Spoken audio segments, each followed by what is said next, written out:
पण उपयोग काय हा झाडाचा? नुसता उंच उंच वाढलाय. अगं शिफा, अशी काय बोलतेस? नाही तर काय, वरती उंच उंच काहीतरी गोल गोल लागले आहे. नुसतं कामातच नाही.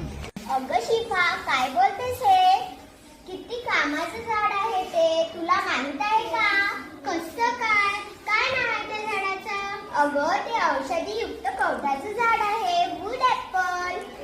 अगं पण मी अजून खाल्लेलं नाही. कसं खातात ते? त्यासाठी तर गायत्री टीचर आपल्याला कवठाची रेसिपी सांगत आहे आणि झाडाचे महत्त्व सुद्धा. ऐकतात झाडाचे महत्त्व. कवठाला कपित्य वूड ऍपल ही म्हणतात. कवठाच्या कोरड्या काड्याने दात घासल्यास रेड्या मजबूत होतात. अपचनाच्या विविध आजारावर कवठ उपयोगी असते. हृदय, डोकेदुखी यावर कवठ फायदेशीर आहे. पित्त, ऍसिडिटीचा त्रास कवठ कमी करतं.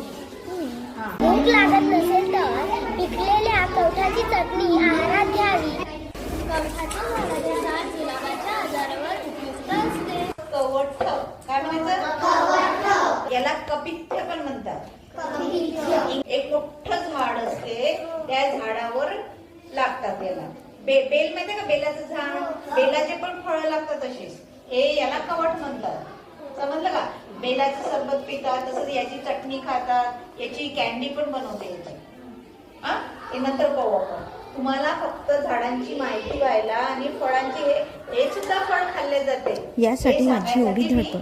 कोणत्याही झाडाची ओळख, त्यांचे फायदे तोटे माहीत असल्याशिवाय आपल्याला त्या झाडाचे महत्त्व, त्या झाडाची लागवड करावी याची जाणीव जागृती होत नाही. नवीन पिढीला आपल्या जुन्याच झाडाचं महत्त्व सांगायची वेळ आली आहे. झाडांची लागवड करायची वेळ आली आहे. त्यामुळे मिळणाऱ्या रानफळाची रेसिपी सांगायचं ठरवलं, जेणेकरून मुलाला रानफळांची माहिती होईल व साध्या सोप्या जिन्नसांचा वापर करून कवठाची चटणी करायची. कारण उन्हाळ्याची चाहूल लागली आणि काय भूक मंदावते, त्यावर उपाय कवठाची चटणी. आणि अभ्यासाचा विचार केल्यास कठीण कवच असलेली फळे, आंबट चवीची फळे, त्यांची इंग्रजीत नावे, सारं काही शिकायला मिळतं. शिवाय अनुभूती आणि मुलांना बोलतं करून त्यांच्यात आत्मविश्वास निर्माण करणे हा सर्वात माझा मोठा उद्देश.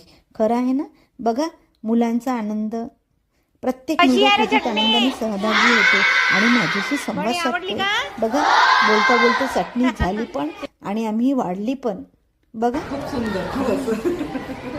कशी वाटली कवठाची माहिती. तुम्ही सुद्धा कवठाची चटणी नक्की करा.